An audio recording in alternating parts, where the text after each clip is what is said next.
এখনো পর্যন্ত আমাদের এই চ্যানেলে অনেকেরই লাইফ স্টোরি শুনেছি, অনেক নায়ক নায়িকারও শুনেছি, অনেক মহান ব্যক্তিরও লাইফ স্টোরি শুনেছি। কি ঠিক বলছি তো? একদম। আর আজকে আমরা তেমনই একজন মহান ব্যক্তি বা একজন খুবই ফেমাস ভিলেনের লাইফ স্টোরি নিয়ে চলে এসেছি। তো তিনি কে? হুমায়ুন ফরিদি। একদম, আমাদের হুমায়ুন ফরিদি স্যার, যার মুভি আমরা দেখেছি, ভিলেনের অ্যাক্টিংই দেখেছি, নায়কের অ্যাক্টিংও করেছি আমরা শুনেছি, কিন্তু আমরা ভিলেনের অ্যাক্টিংটাই বেশি দেখেছি। একদম।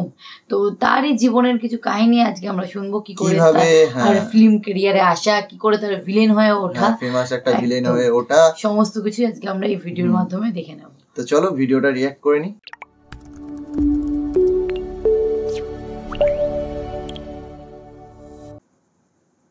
দিয়ে কত কি না করেছেন এই ভদ্রলোক। তার অভিনয়ে মানুষ হেসেছে, কেঁদেছে এবং বিস্মিত হয়েছে। অনেকেই অবাক হয়ে দেখেছেন তার অভিনয় ক্ষমতা কতটা প্রবল, কতটা বিস্ময়কর। অভিনয় সম্পর্কে মোটামুটি ধারণা রাখা কিংবা একজন সত্যিকারের চলচ্চিত্র এবং নাট্যপাগল দর্শকদের কাছে তার চাইতে প্রিয় অভিনেতা খুব কমই আছেন। কে তিনি? বুঝতে পারছেন না? তিনি আমাদের তুমুল জনপ্রিয় কিংবদন্তি অভিনেতা প্রয়াত হুমায়ুন ফরিদি, যার স্মৃতিচারণে এখনও অনেক ভক্তের শরীরে কাঁপুনি ধরে।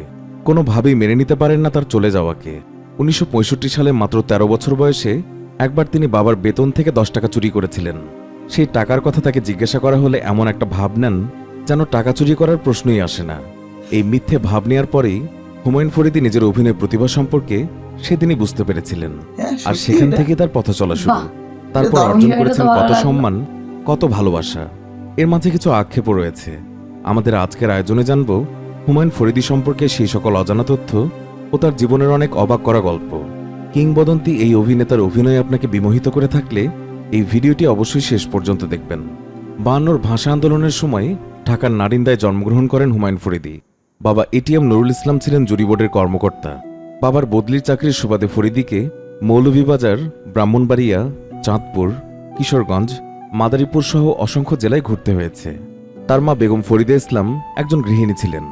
ছোটবেলায় তার ছন্নছাড়া স্বভাবের কারণে ফরিদিকে পাগলা, সম্রাট, গৌতম এরকম বিভিন্ন নামে ডাকা হতো। ছোটবেলায় তিনি ছিলেন খুবই দুরন্ত এবং অস্থির। এক জায়গায় কিছুক্ষণ যেন থাকতেই পারতেন না, আর সারাক্ষণ অনর্গল কথা বলতেন। তিনি কিছুটা বাচাল ধরনের ছিলেন। ছোটবেলায় তিনি হতে চাইতেন ঠিক বাবার মতো, আবার তার খুবই অতিরিক্ত খাওয়ার ইচ্ছে ছিল। তাই একবার চিন্তা করেছিলেন যে তিনি বড় হয়ে একজন বাবুর্চি হবেন, কিন্তু তা আর সম্ভব ছিল না। তার পকেট খরচের চেয়ে সিনেমার টিকিটের দাম বেশি হওয়ার কারণে তিনি একবার এও চিন্তা করেছিলেন যে সিনেমা হলের গেটকিপার হওয়া যাক। সেই সময় 10-11 বছর বয়সে তার মাথায় এইসব উল্টোপাল্টা চিন্তায় ঘুরে বেড়াত। প্রাথমিক শিক্ষা নিজগ্রাম কালীগঞ্জে। Madaripur united Islamia government high school থেকে পাশ করে চাঁদপুর সরকারি কলেজে তিনি ভর্তি হয়েছিলেন। এরই মাঝে 7ম শ্রেণীতে পড়ার সময় এক গার্লস স্কুলের শিক্ষিকার প্রেমে পড়ে যান তিনি। অদ্ভুত চিন্তা ভাবনা, তাই নয় কি? 1970 সালে ইন্টারমিডিয়েট পাশ করে তিনি ঢাকা বিশ্ববিদ্যালয়ে অর্গানিক কেমিস্ট্রিতে ভর্তি হলেন। এলো 71, চলে গেলেন যুদ্ধে। 9 মাসের যুদ্ধের পর লাল সবুজের পতাকা নিয়ে ঢাকায় ফিরলেও ঢাকা ভার্সিটিতে আর ফেরা হয়নি। টানা 5 বছর বোহেমিয়ান জীবন কাটিয়ে শেষে অর্থনীতিতে অনার্স এবং মাস্টার্স করেছেন জাহাঙ্গীরনগর বিশ্ববিদ্যালয় থেকে। MA পাশ করে বের হওয়ার পর কিছুদিন ব্যবসা এবং চাকরির চেষ্টাও করেছেন, কিন্তু সেখানে উৎকোচ দিতে হয়, আর তাই তো তিনি ফিরে এসেছিলেন অভিনয়ে। এর আগে 1964 সালে মাত্র 12 বছর বয়সে কিশোরগঞ্জে এক মহল্লার নাটক এক কন্যার জনক নামে একটি নাটকে তিনি প্রথম অভিনয় করেছিলেন। রক্তে ছিল তার অভিনয়। সূর্যের মতো তিনি যে একদিন আলো ছড়াবেনই এ তো জানাই ছিল। 1976 সালে নাট্যজন সেলিম আল দিনের উদ্যোগে জাহাঙ্গীরনগর বিশ্ববিদ্যালয়ে শুরু হয় নাট্যোৎসব। হুমায়ুন ফরিদি ছিলেন এর অন্যতম প্রধান সংগঠক। এই উৎসবে ফরিদির নিজের রচনা এবং নির্দেশনায় মঞ্চস্থ হয় আত্মস্থ ও হিরণময়ীদের বৃত্তান্ত সেরা হিসেবে বিবেচিত হয়েছিল। এরপর ঢাকা থিয়েটারে শকুন্তলা, ফণিমনসা, কীর্তনখোলা, কেরামত মঙ্গল, মুনতাসির ফ্যান্টাসি এবং ভূতের মতো তুমুল জনপ্রিয় মঞ্চনাটকে অভিনয়ের মাধ্যমে তিনি রীতিমতো ঢাকা থিয়েটারের একজন প্রাণভোমরা হয়ে ওঠেন আর বনে যান সে সময়ের মঞ্চনাটকের অদ্বিতীয় ব্যক্তি। নাট্যপাড়ায় হুমায়ুন ফরিদি তখন শক্তিমানদের একজন, আর বিশ্ববিদ্যালয়ে ছাত্র থাকাকালীন সময়ে তিনি সেলিম আল দিনের অত্যন্ত কাছের মানুষে পরিণত হয়েছিলেন। আতিকুল ইসলাম চৌধুরীর নিখোঁজ সংবাদ নাটকের মাধ্যমে টিভি নাটকে তার অভিষেক হয়েছিল।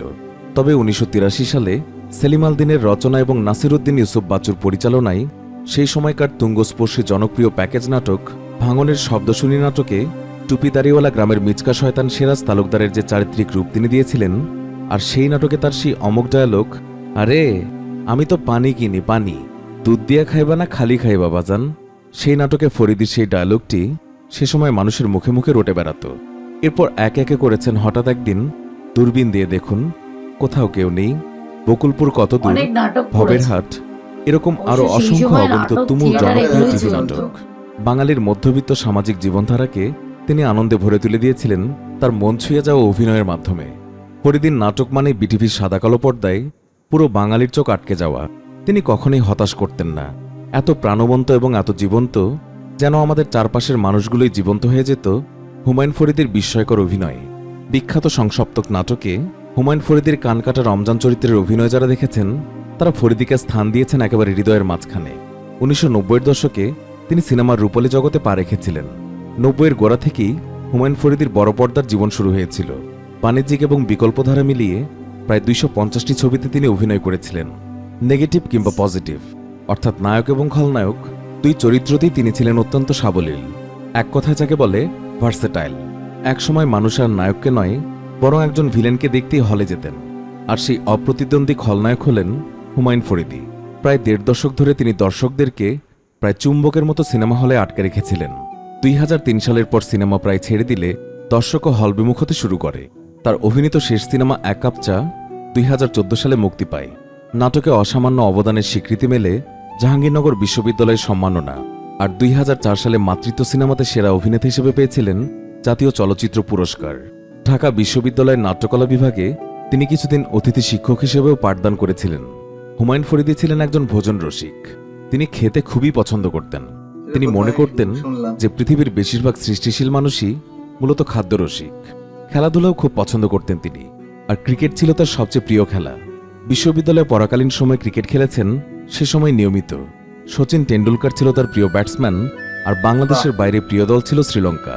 জাহাঙ্গীরনগর বিশ্ববিদ্যালয়ে অতিথি পাখি শিকার বন্ধ হয়েছিল হুমায়ুন ফরিদির হাত ধরেই। বাঁচো এবং বাঁচতে দাও, প্রায় এই ধরনের একটা ফিলোসফিক্যাল কথা বলতেন হুমায়ুন ফরিদি। সহ অভিনেতাদের কাছে তার দরাজ দিলের কথা শুনতে পাওয়া যায়। নাট্যাঙ্গনে নাকি একটি কথা প্রচলিত ছিল, যদি টাকা লাগে তবে হুমায়ুন ফরিদির কাছ থেকে ধার নাও, কারণ সেই ধার নেওয়া টাকা তোমাকে কখনোই ফেরত দিতে হবে না। কাউকে টাকা ধার দিলে তা নাকি বেমালুম ভুলে যেতেন তিনি, তাই কোনোদিনও আর টাকা ফেরতও চাইতেন না। একবার সেটে নাকি চঞ্চল চৌধুরীকে দুপুরের খাবারে ভর্তা দিয়ে খেতে দেখেছিলেন। চঞ্চলের ভর্তা পছন্দের কথা শুনে একদিন বাসায় নানা রকমের ভর্তা বানিয়ে তাকে তিনি দাওয়াত করেছিলেন। চঞ্চল তখন পাবনাতে। রাত 2টায় তিনি ঢাকা ফিরলে ওই রাতেই নাকি ফরিদির বাসায় যেতে হয়েছিল চঞ্চলকে সেদিন দাওয়াত রক্ষা করতে। গিয়ে দেখেন প্রায় 50 রকমের ভর্তা সামনে নিয়ে বসে আছেন হুমায়ুন ফরিদি। আরেকবার নাকি হুতাপাড়া থেকে সুবর্ণার জরুরি ফোন পেয়ে রাত 2টার পর ঢাকায় রওনা হন। হঠাৎ তার মনে পড়ে যায় প্রোডাকশন বয় ইসমাইলকে কোনো টিপস দেওয়া হয়নি। প্রচণ্ড বৃষ্টির মধ্যে বহুদূর এসে নিজে আবারও গাড়ি চালিয়ে তিনি সেটে ফিরে গিয়েছিলেন। ওই রাতেই ইসমাইলকে কিছু টিপস দিয়ে আবারও তিনি ঢাকায় ফিরে গিয়েছিলেন। এরকম আরও অনেক গল্প রয়েছে যা কিনা তার বিশাল হৃদয়েরই প্রমাণ দেয়। স্বাধীনতার পর সহপাঠীর বোন নাজমুল আরা বেগম মিনুর গলায় বেলি ফুলের মালা দিয়ে তিনি বিয়ে করেছিলেন। মিনু তাকে বোহেমিয়ান জীবন থেকে সংসারের সাজানো সজ্জা পেতে দিয়েছিলেন যেন হুমায়ুন ফরিদি একটু সংসারী হন। তবে তিনি ধরে রাখতে পারেননি, আর তা টেকেও নি। প্রথম প্রেমের সেই মালা ছিঁড়ে অতঃপর তিনি সুবর্ণ মোস্তফার গলায় মালা পরিয়েছিলেন। না ফেরার দেশে পাড়ি জমানোর বছর 4 আগে সেই বন্ধনও একসময় ভেঙে যায়। সেই বন্ধনও আর টেকেনি। টিকে থাকে শুধু সারারাত ইসলাম দেবজানি, ফরিদি মিনুর ভালোবাসার বেলিফুল, একমাত্র কন্যা। আমরা যারা 90 দশকের সিনেমা দর্শক তারা যেন ফরিদির একটু বেশি ভক্ত।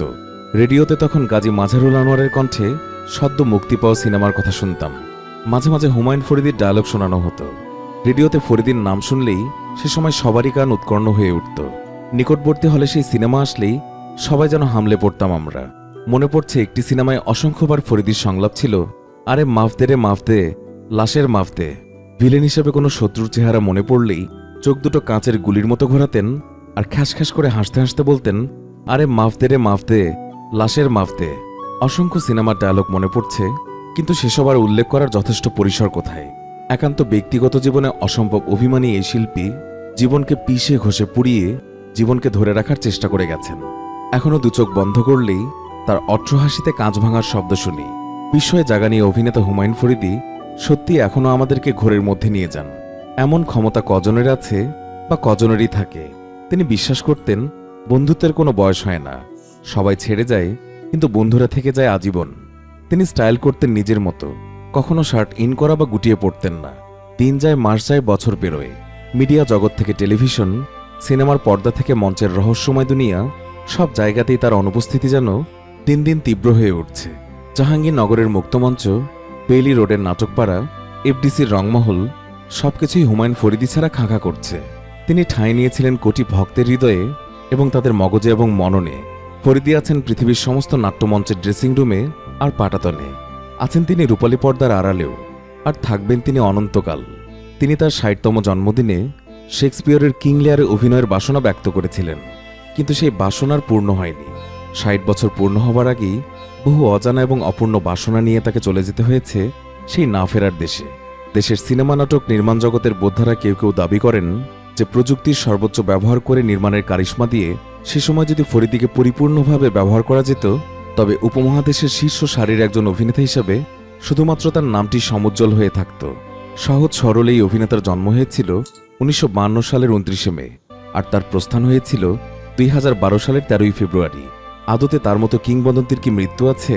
তিনি তো বেঁচে থাকবেন তার জন্য টিভি সেটের সামনে বসা কোটি কোটি মানুষের হৃদয়ে। প্রিয় ভিউয়ার্স, কোটি কোটি মানুষের মাঝে একজন সেই হুমায়ুন ফরিদি, আপনার অন্তরে কি তিনি আজও বেঁচে রয়েছেন? কতটা মিস করেন কিংবদন্তি এই অভিনেতাকে, তা কমেন্ট করে আমাদেরকে জানাতে ভুলবেন না। এমনকি তার অভিনীত কোন নাটক কিংবা সিনেমা কিংবা কোন চরিত্রের কথা আপনার সবচেয়ে বেশি মনে পড়ছে, তা জানিয়ে আমাদেরকে কমেন্ট করুন।